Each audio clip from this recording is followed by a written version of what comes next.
Yeah. Hey everybody, thank you for joining the Howie and Beastmode podcast, where we talk about business growth, strategy, and execution. I'm Howie, and I'm joined here by Beastmode. Hey, Beastmode. Hey, my man, how are you? It's just a wonderful day, and I'm excited for our topic today on authenticity, and we're going to delve into some pretty deep stuff, and I'm excited to take you guys on this journey together. Awesome, we're excited. Typically, one of the purposes of that is that when you share in your tribe, you're able to help people learn without having to go through that. So, for example, by you sharing some of the things that led to your issues in terms of some of the alcoholism and some of those things, or the podcaster that you mentioned, that's the CEO, mentioning what were some of the things that caused that pain, for him. That helps us to maybe possibly avoid those pains, whether it be literally in that manifestation or whether it be in some other manifestation, that something that I might struggle with, or my particular drug of choice, for example. And so I think this tribal concept, where we are supposed to be in community and in a tribe, we tend to naturally form them. And authenticity seems to be a way of teaching the community through the experiences of one another. So when you share like that, it might be uncomfortable. And of course, my heart did, even now, even though I knew a little bit of that, of course, my heart went out to you even then.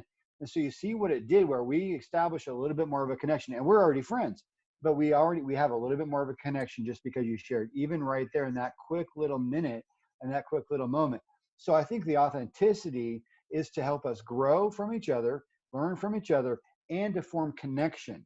So the problem with it, and I'm going to turn it right back to you, but I'd like to wrap it up by saying the problem is that there's something in our heads or in our hearts. Maybe it's fear of rejection, like something that I've battled with a lot, or maybe it's fear of embarrassment. Like I said, my number 2 thing when I went to that quest.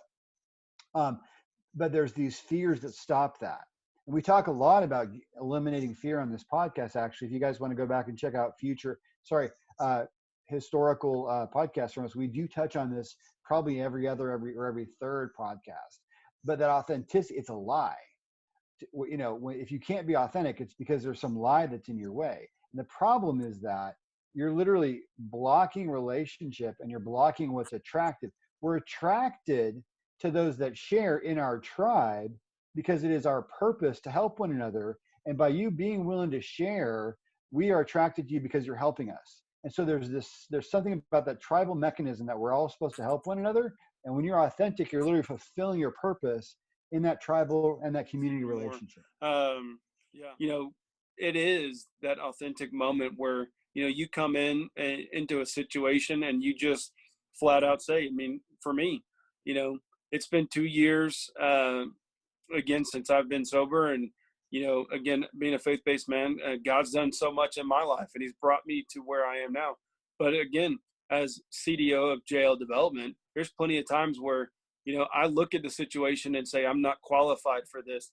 But in doing that, it's not that I say, there's a difference between saying I'm not qualified and I'm not qualified and I don't know what to do. There's a difference between saying I'm not qualified, but we're going this way and I'm going to go seek help and we're going to collaborate as a team and we're going to do this. There's 2 different models, between saying, I don't know how we're going to overcome COVID-19. And so I'm just going to sit at my house and become a hermit, or I don't know how we're going to overcome COVID-19, but I know that we can take this precaution, this and this, and we can be proactive. Now we got a heading, now we got a direction. I don't have to have all the answers, but what I do have to do is have a little bit of confidence to match with that authenticity. That's good. I'm so glad we're talking about, you mentioned COVID. It's interesting how everybody's talking about, work from home strategies and other strategies. And we've done that. We've done those talks, during this time as well. But I'm so encouraged that we're going back to first principles on this podcast. And I feel like a time like COVID, where it does shake everything to the core, coming back to first principles like this just feels really, really timely to me. Yeah, no doubt. And in his book, again, Michael Brody-Waite, in his book, he outlined 4 masks that are general masks that we all wear in some capacity, whether you wear one or you wear all 4. He says these are the 4 that everybody wears. You say yes when you could say no. We talked about that last week. Having too much on your plate, too much, not prioritizing, not planning, but putting this false facade up that I got it, and so I'm just going to keep putting things on my plate. That's a mask. Avoiding difficult questions. I know that I can't tell you how many times I used to do that. Again, just avoid it. It's just a mask. Okay, it's not who I was. Hiding my weakness. Okay, now again, I point it out. I try to go every day and point out who I used to be, because if I remember who I used to be, then it keeps me grounded on who I am now. And then holding back my unique perspective. So God's given me a gift, again, as a faith-based guy, but even if you're not faith-based, you have specific insights, skills, characteristics that make you who you are. And when you withhold those from your team, if you withhold those from relationships, then again, you're putting a mask up and you're not allowing that person to not only get to know you from that perspective, but you're not even allowing that person to have the ability to successfully nurture off of you, because it's supposed to be a give and take. And if I'm wearing a mask, I'm not giving what I should be giving to that person. Super transparent book all the way through, and I loved it. I'd recommend it for sure. Yeah. He's had his ups and downs, and he talks about that too, about how Blue Light Jazz was his number one. He thought he was going to retire off it, but then ended up losing all his money, and now that's where he lost everything. Wow. Everything from that number one book, he lost every penny of it. Wow.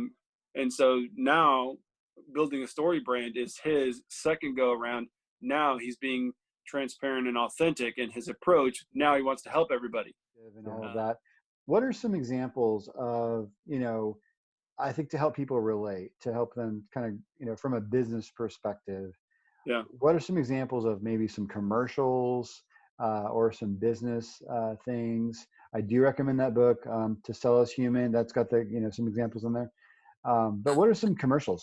One that came to my mind first is Dove, because of their authentic approach to who they are, which is, you are beautiful just the way you are. And if you go see their commercials, a lot of times Dove soap isn't even mentioned. What it is, it just shows a lot of different women. There's rarely any men, if ever. And they're all different shapes, sizes, colors, ages, just because Dove wants to speak to everybody exactly how you are. Mm-hmm. But they weren't always like that. That was about 10 or 12 years ago. They had that massive transition. And since then, they've never looked back. Mm-hmm. No, that's really good for sure. Some of the commercials that have come out during COVID have been very, very good as well. Some of the automotives have been interesting about, clearly showing some compassion and, very light on the selling, of vehicles, but more on, helping and those kinds of things. I think there's a lot of opportunity during these, during this downturn for companies and brands and people to show care and to show authenticity as well. But you got to be careful, because people can smell it if it's just a game. Yes. That's a problem. I'll tell you one story that's plaguing me right now. So here's some transparency and authenticity for you. There is a company that provides leads. So I'm in sales management as a job. There is a company that provides leads that I like their product a lot. But last fall, we got a quote from them. And then when we spent months actually writing content so we can do content syndication all over the internet and do all kinds of cool stuff. We came back to them to execute the order, and they wouldn't honor the price. And it was really a crazy thing. And they've re-engaged us recently, and I've taken a couple of calls with them, myself and our marketing manager. And I'm really trying. I've even told them I'm trying to get back. I'm trying to trust you. And they're not really doing a lot above and beyond to actually win that trust, other than explaining their product. And they're just kind of tone deaf. They don't understand the damage they've done. So I guess I want to kind of encourage you guys that, now I know we're slipping into more of like honesty, dishonesty topics, right? But it's close enough. I'm just going to go there. That people have a long memory. And again, I think that that goes back to our human nature, where you kind of get one shot with people, or unless maybe they really change their lives or something, and there could be that. But when it comes to working with a brand, it's not like a person that you might forgive. You know what I mean? But it's just a brand that you can buy from someone else or not buy anything.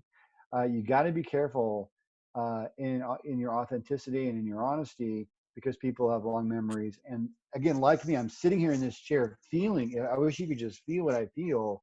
That I really want this product and these leads that they provide, and I'm just really battling. And when it comes down to it, I had a call with them today. I think I would say no. I'm Yeah. serious, and I really want it. And in this case, it's like 36 grand that they will lose because I will vote no. Now, maybe they'll win me over. I don't know. But there's other fish in the sea that I might go after instead. So, part of it comes down to honesty as well. Hopefully, our listeners don't battle actual dishonesty, but if you can rise, let's say you set a foundation of at least speaking the truth and at least honoring your word. Um, that's a good start. But then the authenticity is really where the power comes from. And I've posted some stuff even on LinkedIn before, which is a small business microcosm. And sometimes I found that some really, really, really deep sharing and real honesty seems to have affected other people in a positive way.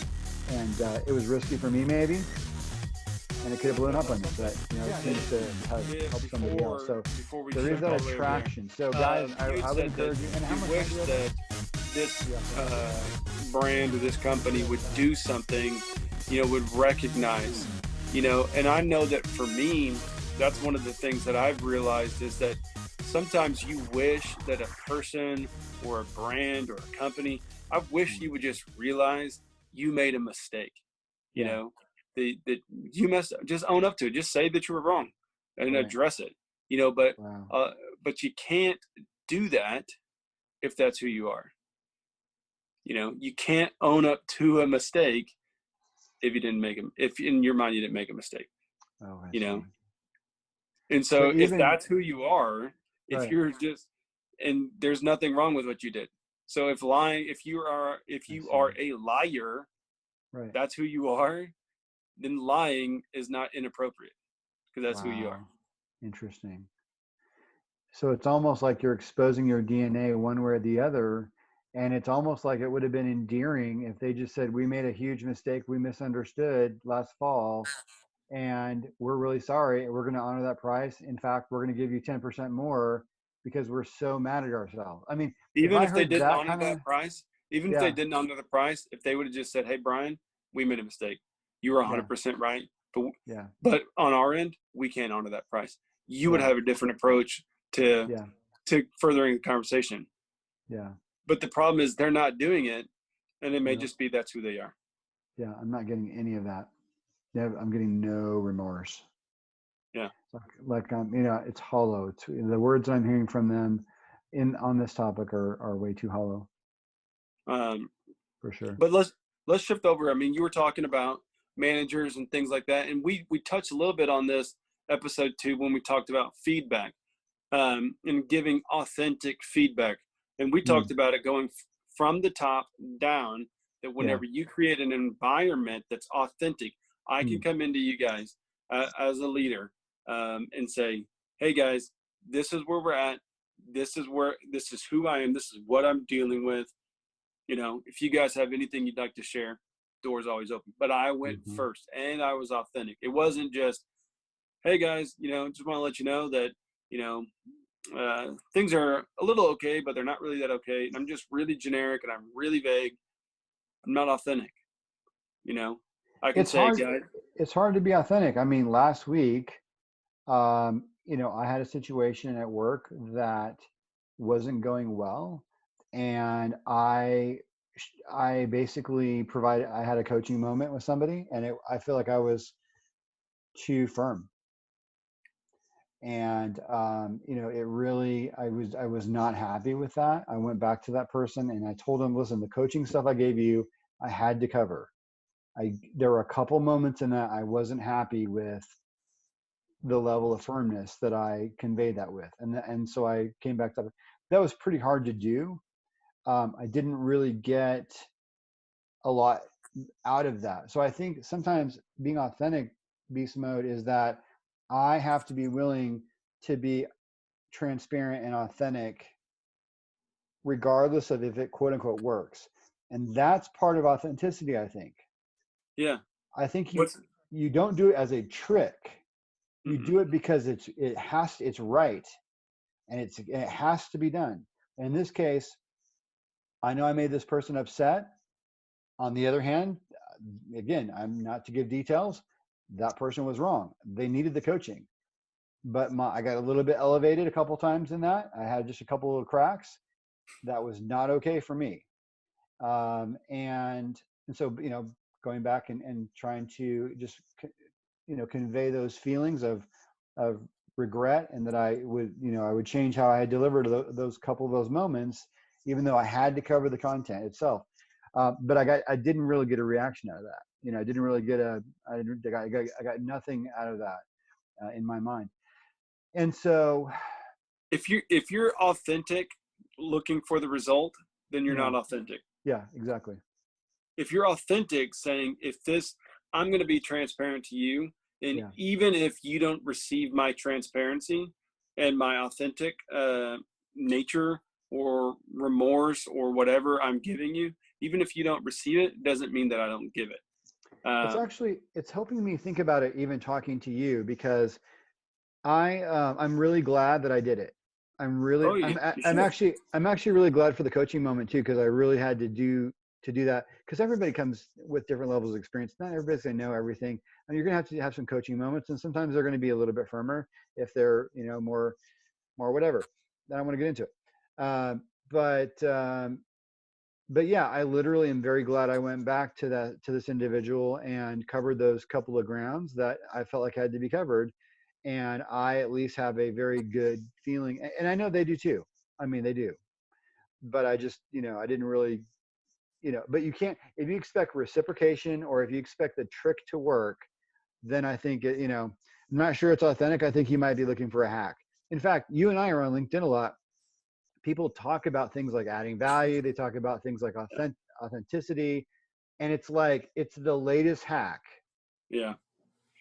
And it's like if it's going to be that, then 80% of us can smell that, maybe not a mile away, but we can smell it a quarter mile away. We can smell it Yeah. pretty easily, versus somebody who's sharing your wonderful story of victory, which I'm so thrilled and so proud of you, and it's wonderful.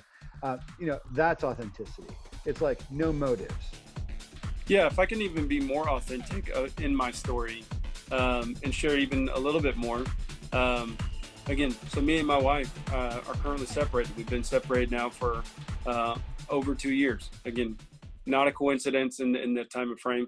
But again, if my authenticity would be, if after day 30 or day 60, if I changed my motives, then I wasn't authentic.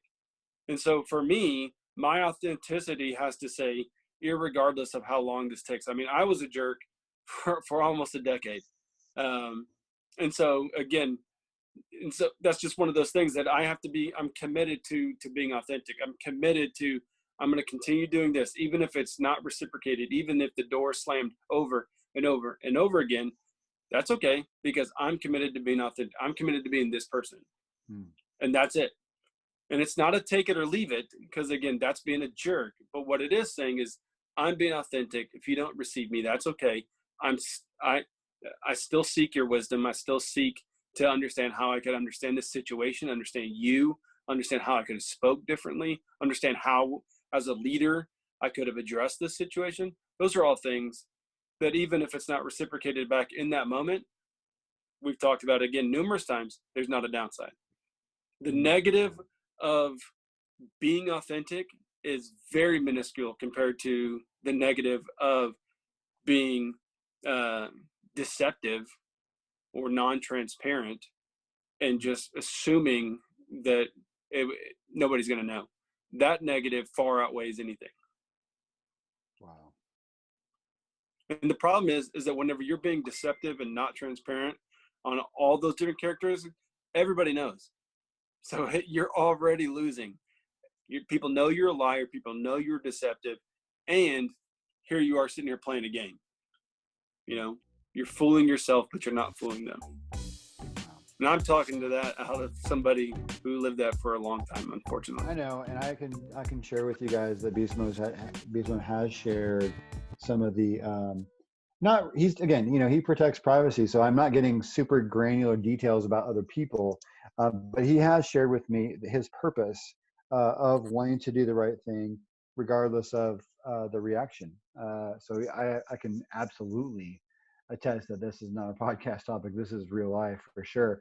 And I think you and I can both, as we think about this podcast as well, just to kind of spit, you know, out loud for, you know, in front of the guys and gals out there, the more we can try to be authentic about our situations, our stories, our failings, and not just our brilliant ideas, I think the more endearing it'll be because then we're part of their tribe. Yeah, 100%. When we're authentic, all it does is invites people into our community, into our tribe, to be a part of whatever we're walking through. And when you're authentic, it tells that person, I value you and I respect you that I'm giving you this. Because most people don't. Awesome. Well, guys, thanks for being on our tribe, so that, you know, we can share with you and be authentic. Yeah. You know, definitely check us out over on Spotify and Apple Music or Apple iTunes podcasts and YouTube. And yeah, Beast Mode, really pleasure, man. Howie, I really appreciate it. This is a wonderful topic. Thank you again for everybody. Yeah. Again for joining Howie and Beast Mode, and we look forward to seeing you guys again next week.